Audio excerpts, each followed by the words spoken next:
Happy Friday! It is time for the Ask Laurel Live, and as a reminder, guys, this video is not the Ask Laurel thread. The Ask Laurel thread is going to look something like this, okay? And it is always posted shortly after I do this live, okay? Now, just a reminder, if you're stuck, start in the home section and follow the 3 steps that are laid out here, okay? So, also, okay, deadline Thursday at 5 o'clock. We get so many random messages saying the comments are closed. We have it right here on the post. Get used to reading the entire post, guys. We close the post Thursdays at 5 o'clock so that I have time to review. And of course, we're always going to put the replay from last week's live. And as always, guys, comments underneath this video are encouraged and appreciated. It will get seen by more people in the group. So if you can right now, just do me a favor, give me a hashtag live or a hashtag replay and hook me up with more engagement. Okay, so let's go get into it. I know Miss Kim always has really great questions. I can't wait to see what her question is. By the way, I already looked at all your questions. So Kim says, hey dear, my question is, if I run an Instagram ad and want to use an existing post ID, do I need to use the one from Instagram, or can I also use the one by Facebook? The reason I'm asking is that I often do not find the one in Instagram because it does not show even though it should be there. This is a really good question. And so when you are using the existing post, it's kind of hard. You kind of have to choose one. I do not know how to choose both. If there is a way, and if you know that way, comment below and I'll learn something. I always learn something from you guys every once in a while.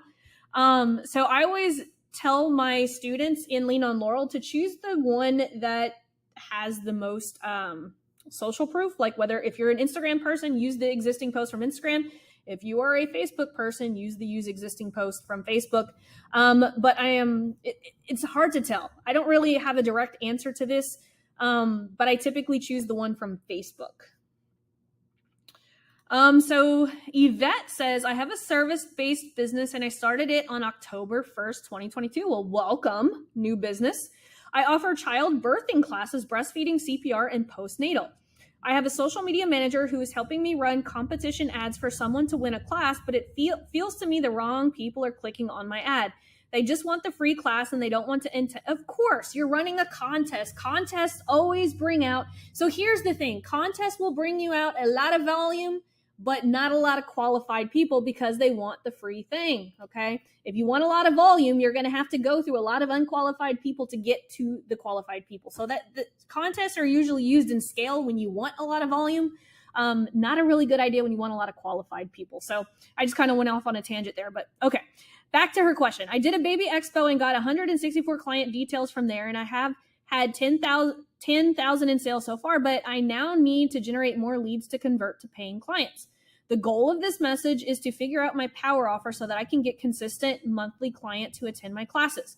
I've got this so far. Okay, cool. If I offer to help you make well-informed choices so that you will get to have your dream birth and you get to succeed at breastfeeding without feeling like a complete failure because of a lack of knowledge and know-how, would you take me up on the offer? The ad my social media manager has put out hasn't generated one sale from the leads, which means it's not aligned with my ideal client.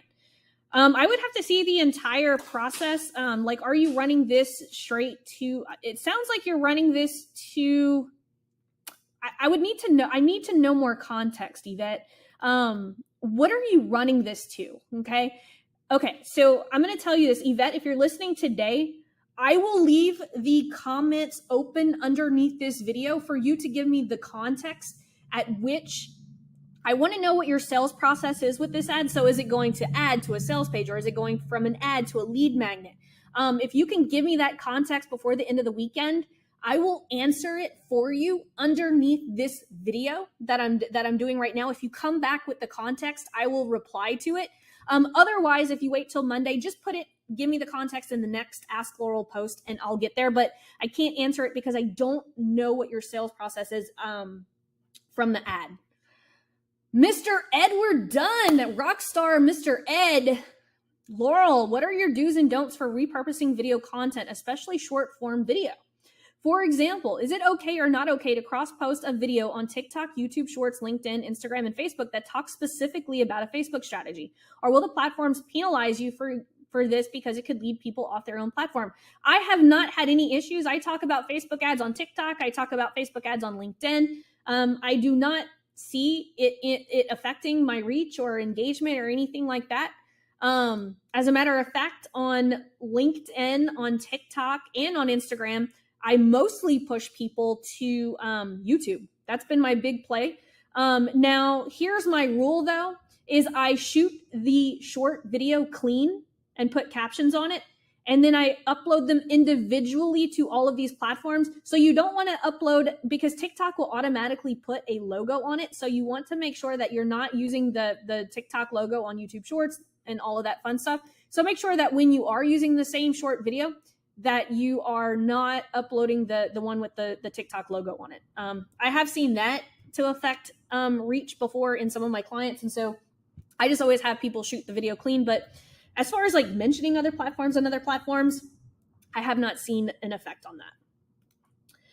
Let's see. Irene says, I am stuck on Power Offer. Ooh, I watched the videos on offer optimization. I understand everything, but I am stuck with making an offer. I am doing drop shipping and I sell baby items, clothes, strollers, baby welcome baskets, kids, clothes, and more. I am not very creative and terrible in making content. I am stuck with ideas for power offers. Maybe you would be interested in checking my website and give me some ideas for some power offers. I was thinking to do this dresses. My thought for the first video was girls love to dress up as a princess. Our dresses would make her feel like one. Then I thought about giving $5 for every $100 spent. Does that sound fine? It depends. So if you're talking about a power offer, okay, you want to make sure that with e-commerce that you're filling the gap, okay? So how does this store fill in the gap for your, in your marketplace for your clients, right? So for instance, right, what's in it for them? Why should they buy from you versus going to Babies R Us or any other baby store, right? What's in it for them? Why buy from you versus buy from Amazon, right? How is your store filling the gap? Either saving them time shopping or money shopping, right? And so think about that. Irene, only you can answer that. What gap is your store filling in this marketplace for babies, okay? That is where your power offer will lie. Miss Joe says, hey, Laurel, you recommend starting with a high ticket offer when there isn't cash flow. I'm not in a position to offer a high ticket right now. See the context for my question below. I want to offer something that requires only a light touch post sale, nothing that requires a massive commitment. What is the price range where anything lower would not be profitable? Could be an online course or digital product. If you need more context, I closed my business this year. And in this in-between time, while I decide if I ever want to do a business again, I want to take on a sales project for fun to give myself a chance to see if learning how to sell changes the way I felt about entrepreneurship. Even though it's for fun and precise, I do want the results to include money, as I spent every cent I have in the business I just closed. Okay, Joe, my recommendation, I cannot answer this because you have not told me what your goal is, nor have you talked to me about the solvable problem. So I'm going to direct you to, if you go to the Get Ready protocol, organic foundations, okay? Day one is defining your solvable problem, okay? There are 2 assignments that are going to be in this video. One is going to be telling me what your goal is, and 2, defining the solvable problem within your sales process. So I cannot tell you what to charge, how to offer it, or anything until I know 1, the goal, and 2, the sales process that you want to deliver that product, okay? So if you tell me what type of goal you're looking at, most of the time your goal could be new customers, it could be monthly revenue, but I don't have enough information to be able to answer it. So Joe, I'm going to give you the same deal that I gave Miss Yvette right here. If you can tell me below this video your goal and your solvable problem as per this video right here, I will give you an answer before the end of the weekend, before we close the comments on this video. Deal? Cool.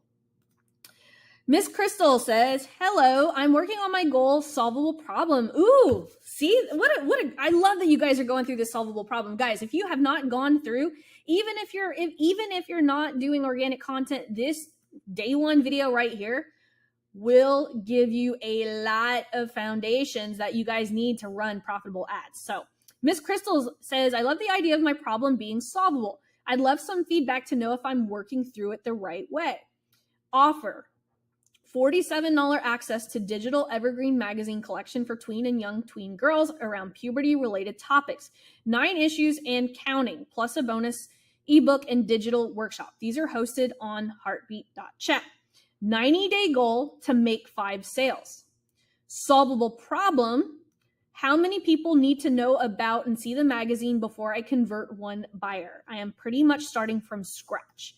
Okay, so your solvable problem needs to be measurable, okay? We cannot solve a problem if we don't have any benchmarks to measure it. So what I need to know is, how are you going to sell this, right? This $47 offer, okay? How are you going to sell the $47 offer? If you're doing it through messenger conversations, how many messenger conversations do you need to get one sell, right? That would be a solvable problem, right? How many messenger conversations do I have to get one sell? Or if you're using ads, how much ad spend do I have to spend to get one sale? That is a solvable problem. Even if you're starting from scratch, you have to start with some type of equation that is going to be measurable, that we can plug numbers in after the 90 days. Make sense? Mr. C says, hey, Laurel, I need some insight with the organic and the fact that I have no audience on social media. The 7-day challenge has been rad. While building an audience, if I have the cash flow to do so, can I use the power content strategy to start building this out of the gate, as well as building organic through groups and getting people to like my pages? Abso-freaking-lutely. As a matter of fact, on the live event, I'm going to be talking about how we're gonna like add fuel to the fire on this 7-day organic marketing sprint, utilizing my $5 and $2 ad strategies. He says, I take your point about doing the work, but what I love about the $5 ads is I can gather the data and put my stuff in front of people who might be interested. Abso-freaking-lutely. If you want to speed up the process, absolutely use my power content ad strategy. Absolutely. I love that you asked that, Steve. Absolutely. So Richard says, I've been following the Get Ready protocol, done the offer optimization, and got to the organic foundations, which I'm so glad you have included this as a have to get sales going to be able to scale up. I'm super happy to work this organic process for 90 days. My one clear question is, please would you comment on my power offer? See pick. I don't have a link to the offer yet. That's this weekend's job. Redesign my website. It loads way too slow. Other background for more context, I sell new. Okay, I'm going to actually read this before I read this, just so that I can see if it's clear or not. Okay, who is this for? Runners who lose energy during a race and want to live up to what they can achieve. Ooh, I love that. If I offer to help you stay energized and hydrated from start to finish line so you could run the race you never thought you could, that also speeds up recovery for you to be ready to make the most from every training session, costs less than, oh my God, this is awesome, costs less than a cup of coffee and a muffin a day, and without you having to drag yourself out tired and exhausted for the next session. Would you take? Absolutely. I love this. It is super, super clear. I don't even have to read this. Richard, gold star. I love it. I love it. I love niche offers like that. Cindy says, update, I just watched your 5-day group challenge and I think I know what you'd say. Keep both paid and unpaid people in the group. I think more people would convert if they knew the group was closing. What about giving them some grace time and then removing them? I don't know. Like I would do like, as far as like this, I would keep it. It depends. I don't have enough context to be able to answer this, unfortunately, Cindy, but if you tell me, now that you have this information after you watch the group challenge, can you give me a little bit more context over like the overall process that you're going to take the unpaid people through versus the paid people? And I'll give you the same deal as I'm giving Joe and Yvette. If you can give me context over your plan for the unpaid people and the paid people, Cindy, like I said, I will answer that before the end of the weekend. Otherwise, put that in the next Ask Laurel and I'll get you taken care of. But if you can get it to me underneath this video by the end of this weekend, I will gladly give you an answer before Monday. Ending things with Mr. Bryce. And by the way, Bryce, I'm giving you a gold star because, guys, look at this. He says, can you take a look at my sales strategy for 2023 and offer any feedback and advice you might have? I'm planning to optimize for purchases with power content at top of funnel. My thought is that this will give me higher quality leads who I can retarget. I currently have a warm audience of around 10 to 12K. The offer is a book bundle for $55. Look at this. I love this. Look how easy this is. Bryce followed my strategy to a T. Guys, if you guys go here into the 3 missions of the program and you swipe one of these mission documents right here, it will lay out exactly, and then Bryce made it his own. Look at this. This is A+. Look at this.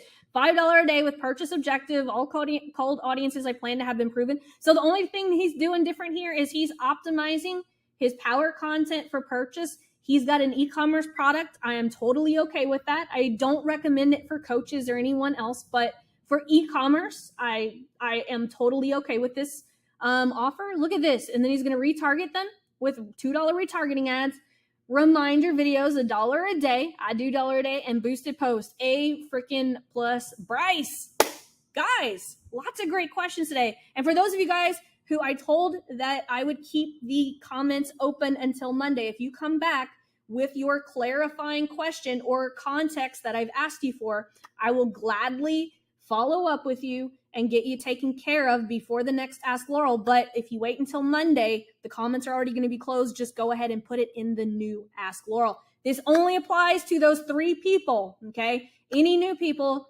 look for the Ask Laurel. This is not the Ask Laurel thread, okay? We'll be posting the next Ask Laurel shortly, and it's going to look like this. But Yvette, Joe, and Cindy, you guys have my blessing to go ahead and give me context underneath this video, and I'll get you ladies taken care of by Monday.